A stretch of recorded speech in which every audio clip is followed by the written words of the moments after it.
Suliman al-Othaim, chairman of the Saudi Gold Resource and Refinery, thank you so much for joining us here in Riyadh. You are most welcome. Thank you very much. So I want to get your opinion and view on the government's vision of serving as a hub and a convener, a country that brings together these some 80 countries in the super region that goes all the way from Central Asia, Kazakhstan, Uzbekistan to Africa, and building more collaboration in that region. What do you think of that vision? Saudi Arabia, it's used to be dependent on oil. And nowadays the government decide to remove oil from the NGB and to depend in all kind of industrial and mineral and so on. So a part of this is the mining. Saudi Arabia, there has been designed in Vision 2030 to resource the mineral in Saudi Arabia, whether it's gold, copper, lithium, mineral, nickel, silver, name it, from the minerals which are valuable in Saudi Arabia, which is contain about 650 kilo, and this is a part of Africa. Before the Red Sea, it has been split into two. So wherever Africa has, we do has the same part of it, of the minerals. The minister has been announcing that the wealth of the minerals is $2.5 trillion. So far they discover. But the main of the government to serve the world of the minerals, whether in Saudi Arabia or investing outside of the Saudi Arabia in mineral to develop it, to fulfill the demand of the world from whatever mineral it's needed, so the supply will be continuous for that. Yeah. And that's why Saudi Arabia has been buying some share in one of the largest mining company in Brazil just last 3 months, which is becoming that internationally they are occupied. In Vale, in Ivanhoe Electric. Yes, that is what they are doing. In Saudi Arabia now, the ministry has been giving rights for so many miners local and so many international, so they can, and so many joint venture between the local and natural to exchange benefit and to exchange experience and to do that. Based on that, as one of the vision to have the raw material, to refine the raw material, to produce the product to serve the world, one of that is happening with my company, a Saudi Gold and Resource Company, where we produce the gold from the mine and manufacture and refine it and manufacture and distribute it for the local market.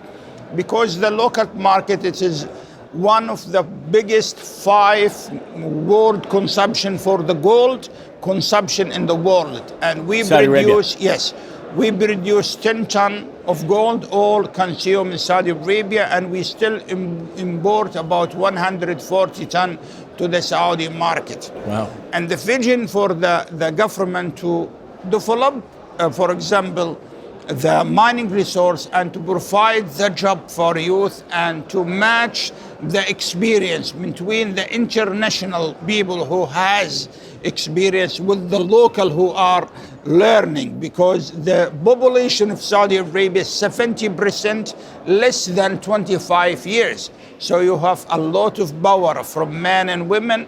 They are interested to get better future, to get their dreams, to get their education, to get their best income.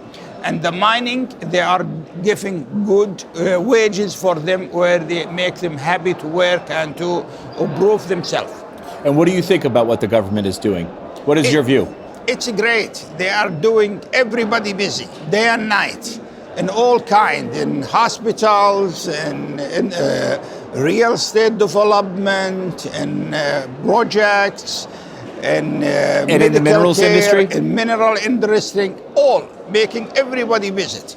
So we are keen that Saudi Arabia now 35 million, okay, within 10 years it might be, it grows up to 50 million by people income from outside and by the local growth in the vision.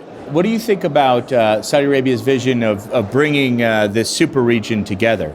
Yes. And being this sort of diplomat for the region? Saudi Arabia, when they do something, they do it for their country and the world too in the same angles. And they want to do a service to the world.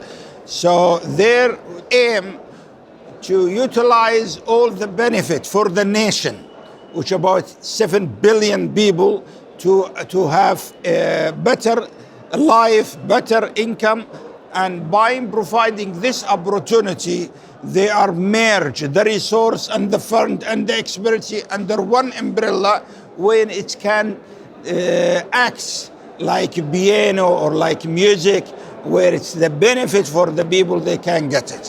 One of the themes here at the forum is building responsible and resilient supply chains for minerals. Yes. So as you know, there's a lot of concern in the world about the resilience of supply chains, about how, when you need the minerals, especially for the energy transition, will you be able to get them?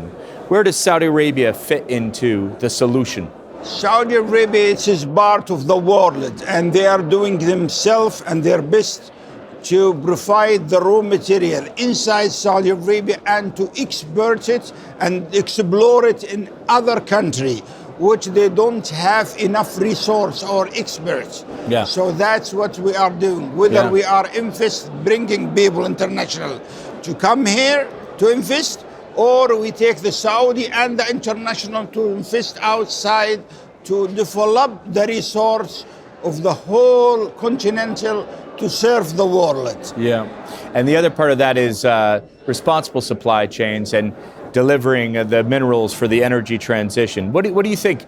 How big of an opportunity is our minerals for the energy transition for this country?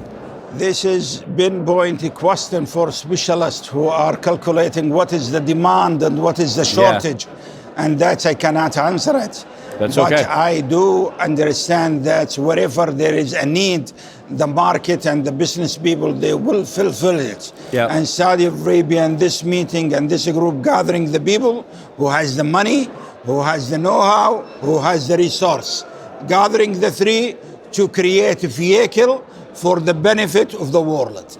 And Suliman al-othaim, what would you like? You're a gold producer, you are a gold refiner, you've come to the Future Minerals Forum. What would you like to achieve here? What are you looking for? We are looking for a partnership with an international company to come and to enhance with us the 200 license which we have in Saudi Arabia, to achieve it, to be a major active in Saudi Arabia market, and to be from the top 5 player in the mining sector in Saudi Arabia, and to pass this is to the international market, and to be a player of the world market, like Anglo-America, like Barrick, like Harmony.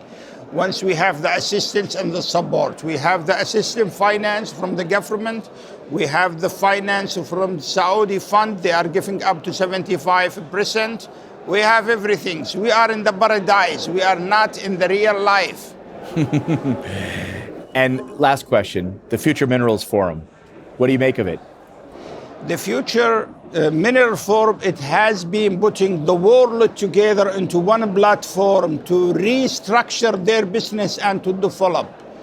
People and company, which I never dream of them, they will visit Saudi Arabia. Today they are in Saudi Arabia and they are shaking hand with us to work mineral in Saudi Arabia and international.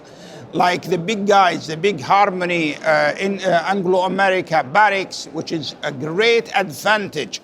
We have the opportunity, the ministry, it has been clearly announced the opportunity available in Saudi Arabia, and it's to bring all the ministers of the world to provide their opportunity, so everybody is working hard to achieve their goal and to provide the resource. The resources are available in the world in anyhow.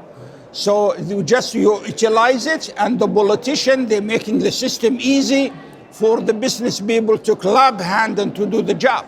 And you've been going around the Future Minerals Forum talking about the opportunities for international partners. What kind of reaction are you getting? People, they are very interested to shake hand to start working, whether from Europe, whether from South Africa, whether from Sydney, Australia, whether from China, everybody coming here and he have a hope, and here he reached to his match and to his need. If he's serious, here were the serious people. Most of the people here, 90%, they are the decision maker, they want to do something, they do it immediately. Suliman al-Othaim, good luck to you. Thank you very much.